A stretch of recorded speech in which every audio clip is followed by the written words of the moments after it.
राज्यसभा सांसद राजमणि पटेल ने पत्रकार वार्ता कर कहा कि भारतीय जनता पार्टी की सरकार ओबीसी वर्ग के साथ साथ किसान विरोधी है। ओबीसी को 27% आरक्षण देने की दिशा में न्यायालय में चल रहे मामले को लेकर कोई खास प्रयास नहीं कर रही है। साथ ही उन्होंने कहा कि किसानों की दुर्दशा किसी से छिपी नहीं है। किसान अगर अपनी फसल का दाम मांगता है तो उसे गोली मिलती है। आप खुद सुनिए पत्रकार वार्ता के माध्यम से उन्होंने क्या क्या आरोप लगाए हैं। भारतीय जनता पार्टी की सरकार जो है, इसकी नीयत एससी, एसटी, ओबीसी, किसान, गरीब के प्रति ठीक नहीं है। धर्मांधता में लोगों को भटकाने का प्रयास किया है। समस्याओं से लोगों को भटकाने का काम भारतीय जनता पार्टी ने किया है।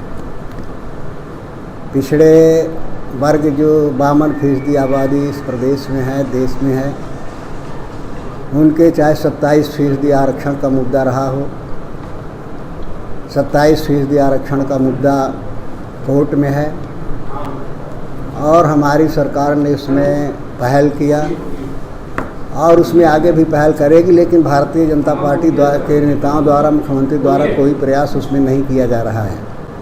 27% का आरक्षण जब घोषणा केंद्र में पहले बीपी सिंह की सरकार ने किया था, उस समय से लीजिए कि भारतीय जनता पार्टी ने उसका विरोध किया था और इसी के कारण सरकार गिरी थी और मंडल आयोग के खिलाफ उन्होंने कमंडल यात्रा पूरे देश में प्रारंभ किया था। लेकिन उसके बाद वो कोर्ट में गया और कोर्ट के बाद कांग्रेस की सरकार आई तो 27% आरक्षण की लड़ाई लड़ा, कोर्ट से जीते और 27% आरक्षण इस देश में प्रदेश के लोगों को मिला।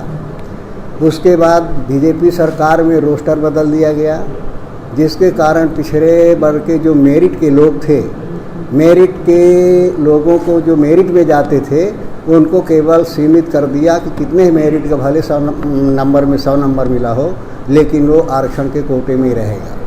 इस तरह से 52% के हक अधिकार को माने ख़त्म करने का षड्यंत्र भारतीय जनता पार्टी ने किया। सरकार के पास कोई अधिकृत आंकड़ा नहीं है जिससे पिछड़े वर्ग के लोगों को लाभ नहीं मिल पाता। एक लंबी से मांग आ रही है कि माने पिछड़े वर्ग की जातिगत जनगणना वर्ग के आधार पर कराई जाए ताकि सही आंकड़े और सही जानकारी माने देश के सामने आ जाए। उसको हम लोगों ने सदन में भी उठाया, मांग किया, लेकिन उस संबंध में भी सरकार द्वारा कोई प्रयास नहीं।